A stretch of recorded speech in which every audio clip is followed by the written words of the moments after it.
தேனியில் ஓபிஎஸ் எதிர்த்து பார்த்து எவ்வளோ அவர் ராமநாதபுரத்தில் போய் நின்னாரு சார். இயற்கை ஒன்று இருக்குது சார். என்ன? அந்த அம்மா இருக்கும்போது இதே தினகரன் அண்ணன் ஓ பன்னீர்செல்வம் சேர்ந்து தமிழ்நாடு முழுக்க பல தவறான தகவலை கொடுத்து பல பேரை கட்சி விட்டு நீக்கியிருக்காங்க. பல பேருக்கு சீட்டே கிடைக்காம பண்ணியிருக்காங்க. இன்றைக்கி இயற்கை இதே தினகரன் என்கிட்ட வந்து தோக்குறாரு தேனியில். அண்ணன் பன்னீர்செல்வம் வந்து ராமநாதபுரத்தில் போய் தோக்குறாரு. பாருங்கள், கண்ணு முன்னாடி ரிசல்ட்டை கொடுக்குது பாருங்கள். ஒரு தலைமை பண்பில் இருக்கும்போது தவறான செய்தியை தலைமைக்கு சொல்லி நம்ம சுயநலத்துக்காக தப்பு செய்யக்கூடாதுன்றதை இப்போ தான் உணர்ந்தேன் நான். அவங்க 2 பேரும் உங்களை போட்டு கொடுத்தவங்களா? என்னைய மட்டும் இல்லை சார், தமிழ்நாடு முழுக்க பல பாதிக்கப்பட்ட நபர்கள் என்கிட்ட பேசுகிறாங்க நான் ஜெயித்த பிறகு. இப்போ தாண்டா எனக்கு சந்தோஷமாக இருக்குது நீ ஜெயிச்சதுன்றாங்க. பாருங்கள், இயற்கை ஒன்று இருக்குது பார்த்தீங்களா? அதனால தான் நான் என்ன சொல்கிறேன், அந்த பன்னீர்செல்வம் எடுத்த முடிவு தவறான முடிவு. 4.5 வருஷம் நீங்கள் துணை முதலமைச்சர் பதவிக்காக அவங்க கூட சேர்ந்து துணை முதலமைச்சராகி ஒருங்கிணைப்பாளராகி கட்சியை வழி நடத்தினதே தப்பு. பழனிசாமி எதிர்த்து வெளியில் வந்தீங்கல்ல, என்ன கூட்டம் நடத்தினார்? தர்மயுத்த கூட்டம் நடத்தினீங்கல்ல, அதே மாதிரி போயிருக்கணும். ஊழல் ஆட்சின்னு சொன்னார்ல. போயிருந்தா அவர் நிலைப்பாடு இன்னைக்கு பயங்கரமாக போயிருந்துருக்கும். போய் எடப்பாடியோட சேர்றாரு.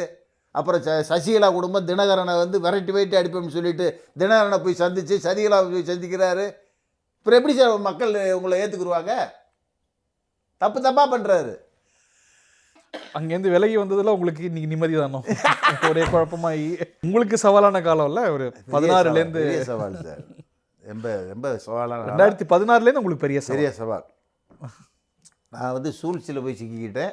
நான் நல்ல வேண்டதுனால இன்றைக்கி அண்ணன் தளபதி மூலமாக இன்றைக்கி ஒரு மிகப்பெரிய வெற்றியை பெற்று ஒரு மனித சமுதாயத்தில் ஒரு கண்ணியமிக்க பதவியில் இருக்கேன் நான். இன்றைக்கி நடுவில் கூட பார்த்தீங்களா, தங்க தமிழ் செல்வனை சேர்த்தாங்க, ஒன்றுமே கொடுக்கல.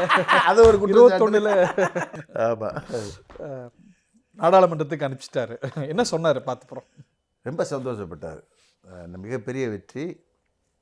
உளவுத்துறை ரிப்போர்ட்டு கூட தப்பாக சில இதை சொன்னால் கூட அண்ணன் இதை கரெக்டாக சொன்னார். நீங்கள் தான் ஜெயிப்பீங்க, மக்கள் செல்வாக்கு நல்லா இருக்குது, ரிப்போர்ட்டு நல்லா இருக்குன்ற செய்தியை சொன்னார். சந்தோஷப்பட்டார்.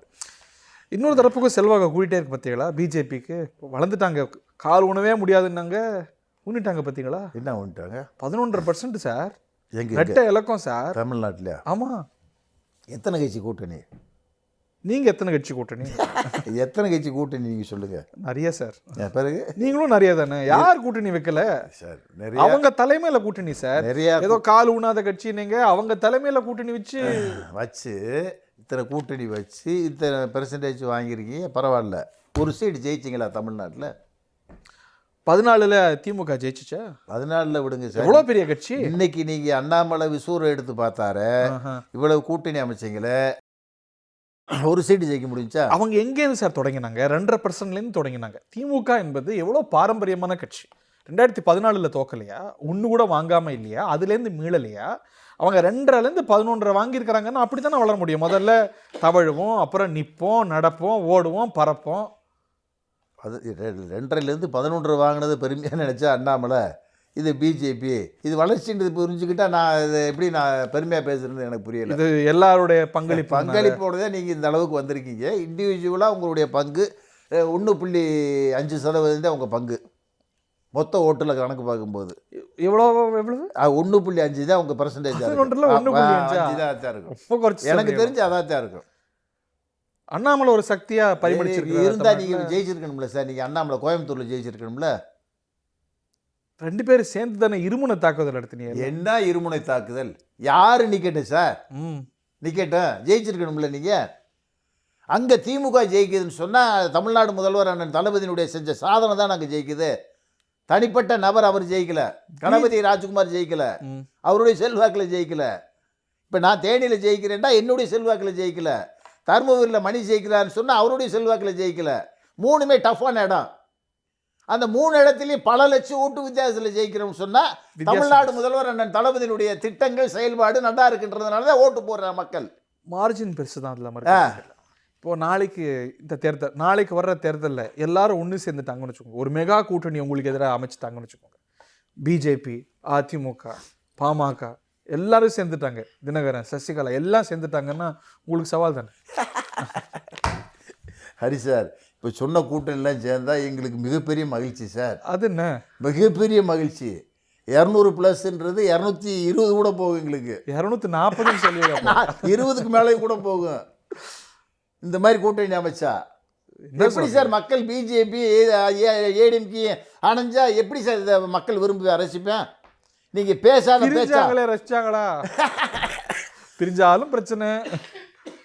மக்கள் ஒத்துக்கிற மாட்டா ஒத்துக்கொள்ளக்கூடாத கூட்டணியாக மக்கள் நினைப்பாங்க. அதை இப்படி கேட்போம். இப்போ பிஜேபியை ஒதுக்கிடுறாங்க. அதிமுக பிஜேபியை தவிர்த்து ஒரு மெகா கூட்டணி அமைக்குது. எப்படி அமைப்பீங்க? நீங்கள் யாரை வச்சு அமைப்பீங்க? பாட்டாளி மக்கள் கட்சி உங்கள் கூட வந்தால் வரும். வேறு எந்த கட்சி வரும் சொல்லி? எங்கள் கூட்டணியிலேருந்து யாரும் பிரிஞ்சு போகிறதுக்கு வாய்ப்பில்லை. எனக்கு தெரிஞ்சு வாய்ப்பில்லை. நான் பார்லிமெண்ட்லேயும் எங்கள் அந்த கட்சியை சேர்ந்த தலைவர்கள் என் கூட எம்பியாக இருக்காங்க. ஸோ யாரும் பிரிஞ்சதுக்கு உண்டான அந்த சமிக்கையே தெரியல. திரைத்துறையிலேருந்து உங்களுக்கு ஒரு சவால் வந்துட்டுருக்கோம் சார். யாருமே அரசியலுக்கு வரலாம் சார். திரைத்துறையிலேருந்து வரலாம், தப்பு இல்லை. வந்து பணத்தை காட்டட்டு, மக்கள்கிட்ட சேவை செய்யட்டும். ஃபஸ்ட்டு உங்கள் வாக்கை சேதாரமாக்குவாங்க. அண்ணன் ரஜினிகாந்தே பயந்தார் அரசியலுக்கு வர்றதுக்கு. அவர் என்ன எவ்வளோ பெரிய செல்வாக்கு படைத்த ஒரு ஹீரோ, அவரே பயந்தார்ல. மக்களுடைய மனநிலையை பாருங்கள். மக்கள்கிட்ட பிரச்சனைகளை போய் சந்தித்து பேசுங்கன்ற. இன்றைக்கி தமிழ்நாடு முதல்வர் டெய்லி ஒவ்வொரு பிரச்சனையாக சந்தித்து பேசி மக்களுக்கு அந்த ஒரு திட்டத்தை கொடுக்குறாருல, அது மாதிரி செய்யுங்கன்ற. செஞ்சுட்டு ஜெயிச்சு வாங்க பார்ப்போம். விஜய் வந்தால் உங்கள் வாக்குகள்லையும் சேதாரம் ஏற்படும், சிறுபான்மை வாக்குகள். எப்படி சார் எங்கள் வாக்கு சேதாரம்? எங்கள் வாக்கு எப்படி சார் சேதாரமாகும்? வாய்ப்பு எப்படி இருக்குது இல்லையா? இப்போ தேனிலேருந்து தான் சொன்னீங்க எங்கள் சமுதாய வாக்கு பூரா தினகரனுக்கு போயிருந்தீங்க. போயிருச்சா? உசிலம்பேட்டியில் 75,000 ஓட்டு வித்தியாசம் எனக்கு கிடைக்குது. சோழம் வந்தாலும் 58,000 வித்தியாசம் கிடைக்குது. போடியில் 55,000 வாக்கு வித்தியாசம் கிடைக்குது. ₹1 கொடுக்காம இந்த நிலை அப்படிங்கிற. இதுக்கு இப்படி ஒரு குற்றச்சாட்டு வைப்பீங்களாங்க? என்னங்க நீங்கள் தோக்குறீங்கல்ல சார். களத்தில் பார்க்குறீங்களா? நாம் தமிழர் ஒரு சக்தியாக வந்துட்டுருக்கோம். ஒன்றுமே இல்லாமல் இருந்ததா பார்க்கப்பட்ட நிலையில் இன்னைக்கு அவங்க 8% அந்த வாக்கு அப்படியே மெயின்டைன் பண்ணுறாங்க. இல்லை, அவங்க 1.5%லேருந்து ஆரம்பிச்சாங்க. இன்னைக்கு நிற்கிறாங்க, ஒரு மாநில கட்சி வராங்க சார். வின் பண்ணக்கூடிய லெவலில் இருக்கான்றது என்னுடைய கேள்வி.